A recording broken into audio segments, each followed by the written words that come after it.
In your working folder, you should see, no, you will see, a document called Isolation Mode. If you'd like to play along, hope you do. Why don't you open that one up? Now we're talking about a feature inside of Adobe Illustrator that's called Isolation Mode. It's a unique way to get to individual pieces within groups that's different than just selecting out. For example, I've got two examples here, this one and this one over here. This one is a whole bunch of groups. It's groups within groups within groups within groups within groups. I could keep on going. There's quite a few groups. These are just 4 stars inside of a group. So they've been grouped together all by themselves. Now we know that I can pick up, for example, my direct selection tool right here, and I can come over here and select one of those stars. I can move it around, I can play with it, do whatever I want. And if I go back to my regular selection tool, basically there's still a group. Now isolation mode, now I alluded to it in an earlier lesson in this chapter, but let's dig a little deeper here. If I double click on this set, this group, I go into what's called isolation mode. Now the screen does gray out. If I come up to one of these now and select it, I can move it,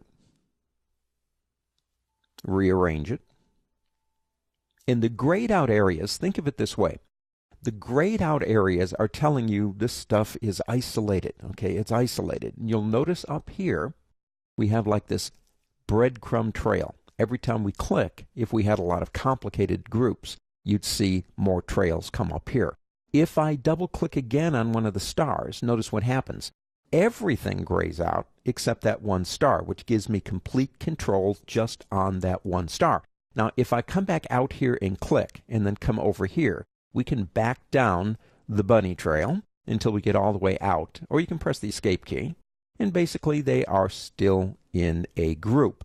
Now, if it's as simple as this group, it's not really much going on, really. Let's say over here, I want to work on this newspaper, but I don't want to do, say, well, let me show you this. Let me come over here and pick up my direct selection tool.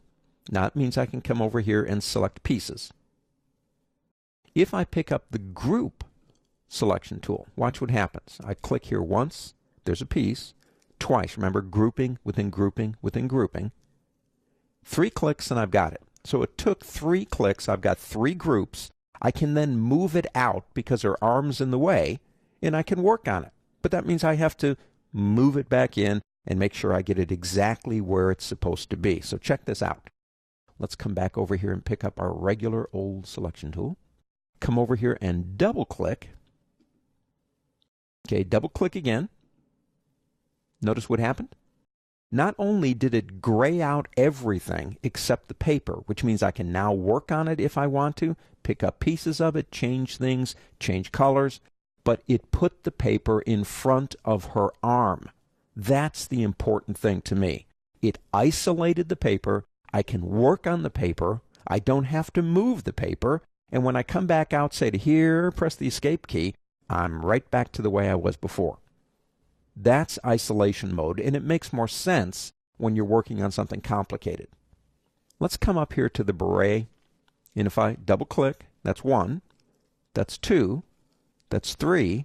Well, it took 4 clicks to get there. You're not always going to get there, say, on just 1 or 2, but now I have the ability to select areas within here and, well, change them. Come over here and give it a different color. Kind of, almost looks like a bicycle helmet, I think. Let's make that just a little bit of a different color just to prove we can. And then we come back out here, press escape, and we've changed the color of just that one area. Isolation mode is more valuable when you're working on really complicated objects. It's not as valuable, I would say, over here, although it does work. But don't forget, you have the ability in a complicated object to pull something out, bring it to the front, and make changes to it using isolation mode.